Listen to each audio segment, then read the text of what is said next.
గురుగారు ఈ మే 26న సంకటహర చతుర్థి ఉంది. మరి సంకటహర చతుర్థి అంటేనే ప్రతి దేవాలయాల్లో సాయంత్రం వేళ కొన్ని వ్రతాలు చేస్తూ ఉంటారు. అసలు ఎందుకని ఆ వ్రతాలు చేస్తారు? నిజంగా ఆ వ్రతాలు చేస్తే అంత గొప్ప ఫలితాలు ఉంటాయంటారా? Yes, good question. Sankatahara Chaturthi అంటేనే నా ఒక ఫేవరెట్ సబ్జెక్ట్. ఓకే, నేను చాలా ఎపిసోడ్లు చాలా క్లియర్గా చెప్పాను. అంటే మనకి కలియుగంలో పూజలు వ్రతాలు చేస్తే అద్భుతమైన ఫలితాలు ఉంటాయని.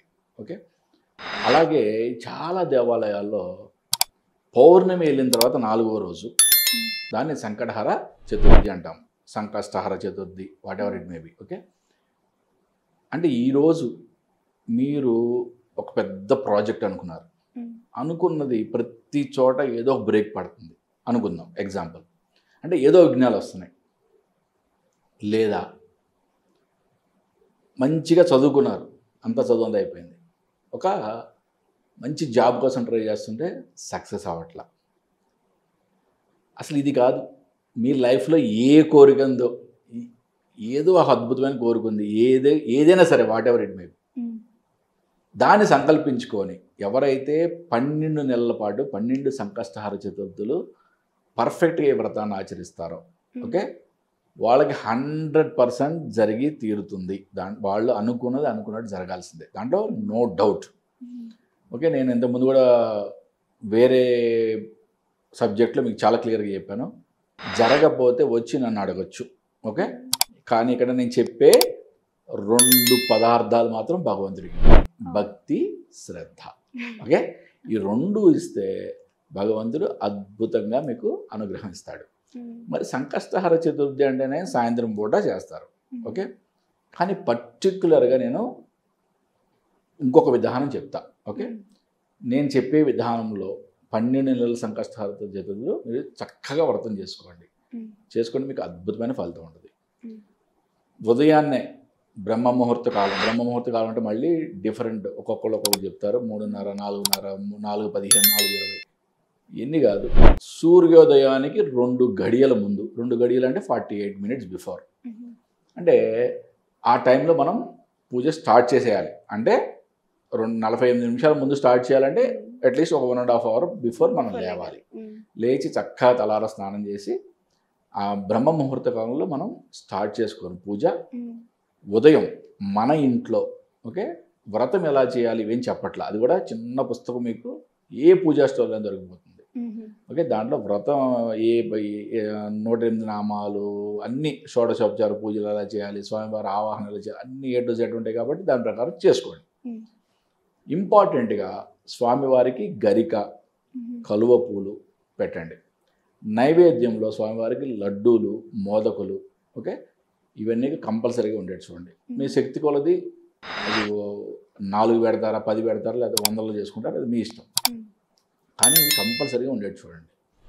నేను ఇంట్లో ఎందుకు మార్నింగ్ చేయాలని చెప్తున్నానంటే, మనం 100 మందిలో సామూహికంగా ఉన్నప్పుడు మన యొక్క బాధని స్వామికి చెప్పుకోలేం, అవునా కదా?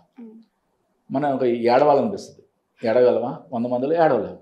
కాబట్టి ఇంట్లో చేసుకున్నప్పుడు మీరు మనస్ఫూర్తిగా స్వామివారికి ఆసనం వేసాము, ఆసనం సమర్పయామి అంటే స్వామి నడుచుకుంటూ వస్తూ తొండం ఒప్పుకుంటూ అయినా వచ్చి కూర్చున్నట్టుగా భావించండి క్లియర్గా. ఇక్కడ భావన చాలా ఇంపార్టెంట్. ఓకే, ఆయనకి పాద్యం సమర్పయామి అన్నప్పుడు ఆయన పాదాలను మీరు స్పృశిస్తూ ఆయన కడుగుతున్నట్లుగా మీరు భావన చేయండి. అప్పుడే మీకు దైవత్వంతో ఒక అటాచ్మెంట్ అనేది ఏర్పడుతుంది. ఓకే, ఇక్కడ మనం ఏ పూజలో అయినా ఏ వ్రతంలో అయినా మనకి శ్రద్ధ, భక్తి ఎంత ఇంపార్టెంటో, రెండోది భావన అనేది కూడా చాలా ఇంపార్టెంట్. చేసే ప్రతి పనిలో కూడా ఎంత అద్భుతంగా ఖర్చు పెట్టి చేసామనేది కాదు. ఓకే, ఒక ఉద్దరణితో ఒక చెంచా నీళ్లు స్వామివారికి పాద్యం సమర్పయామి అని చెప్పి చేస్తున్నా కూడా అక్కడ భావన స్వామివారు కూర్చున్నట్లుగా ఆయన యొక్క పాదాలు మనకి టచ్ అవుతాయి. మీరు భావన చేస్తే మనకి పాదాలు మనకి ఆ టచ్ అనేది మనకి భావన తెలిసిపోతుంది. ఓకే, ఇంత భావోక్తంగా చేస్తే మన యొక్క ప్రాబ్లం ఏంటి అనేది ఆయన క్లియర్గా మనం విన్నవించుకున్నట్లయితే ఓకే అద్భుతంగా ఆయన తీర్చుతాడు. మరి ఇంట్లో మార్నింగ్ చేస్తాం, మరి సాయంత్రం మళ్ళీ అంటే యాజ్ ఇట్ ఈజ్గా ఎలా అయితే చెప్పబడిందో దేవాలయాల్లో సామూహికంగా అందరితో పాటు చేసుకోండి. దేవాలయానికి వెళ్ళి ఆ దేవాలయాల్లో ప్రతి మ్యాక్సిమం అన్ని దేవాలయాలు చేస్తున్నారు. దేవాలయంలోకి వెళ్ళి మళ్ళీ ఈ వ్రతాన్ని కంప్లీట్ చేసుకోండి. ఓకే. చేసుకొని చంద్ర దర్శనం అయిన తర్వాత ఉపవాసం అనేది అదే వాటెవర్ అంటే ఉపవాసం అంటే చెప్పే కదా, ఉపవాసం అంటే ఉపవసి భగవంతుడికి దగ్గరగా ఉండడం, తినేది సంబంధించింది కాదు. బట్ ఇప్పుడు ఉన్నది వ్యవహారంలో ఉన్నది ఉపవాసం అంటే తిండికి సంబంధించింది కాబట్టి చంద్ర దర్శనం అయిన తర్వాత మీరు ఏదైనా అల్పాహారం తీసుకోండి. నియమాలు అంటే మళ్ళీ సేమ్ మామూలు నియమాలే. ఓకే, సాత్వికమైన ఆహారం, బ్రహ్మచర్యం పాటించడం, నేల మీద పడుండడం. నేల మీద నేను పడుకోలేనంటే నో ప్రాబ్లం, పరుపు మీద పడుకోండి, నో ప్రాబ్లం. ఇంతకు మించి ఏం లేదు. కానీ ఇంపార్టెంట్గా అందరితో పాటు గుళ్ళో చేసుకునే రోజు అంటే సాయంత్రం పూట చేస్తాం కాబట్టి ఉదయం మాత్రం కంపల్సరీగా మీరు ఇంట్లో కూడా చేసుకొని మీ యొక్క కోరిక ఏంటో ఆయనకి స్వామివారికి క్లియర్గా చెప్పండి. 12 నెలల పాటు ఎవరైతే దీన్ని చక్కగా భక్తి శ్రద్ధలు చేస్తారో వాళ్ళకి నో డౌట్ అంటే ఇది తీరలేదు కోరిక అనేది అసలు క్వశ్చనే ఉండదు. అది సొంత ఇల్లు కాదు అవనివ్వండి, ఇంకేదైనా అవనివ్వండి, పెద్ద ప్రాజెక్ట్ సక్సెస్ అవనివ్వండి, ఏదైనా అవనివ్వండి, ఏదైనా తీరిపోతుంది.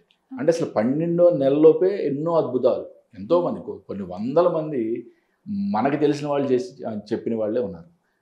నేను చెప్పే వ్రతాలు కానీ పూజలు కానీ ఏది కూడా నేను ఆచరించకుండా ఏవి చెప్పట్లేదు. ప్రతి పూజ ప్రతి వ్రతం కూడా నేను చేసినవే, నేను కానీ నా భార్య కానీ చేసినవే మీకు ఇక్కడ చెప్తున్నాను. ఓకే, చాలా థ్యాంక్స్ గురుగారు. సంకటహర చతుర్థి అనేది ఎంత గొప్పదో, అలాగే వ్రతం అనేది ఎంత పవర్ఫుల్, ఎలా చేసుకోవాలో కూడా చాలా చక్కగా చెప్పారు. ధన్యవాదాలు. నమస్తే. హరి ఓం శివం.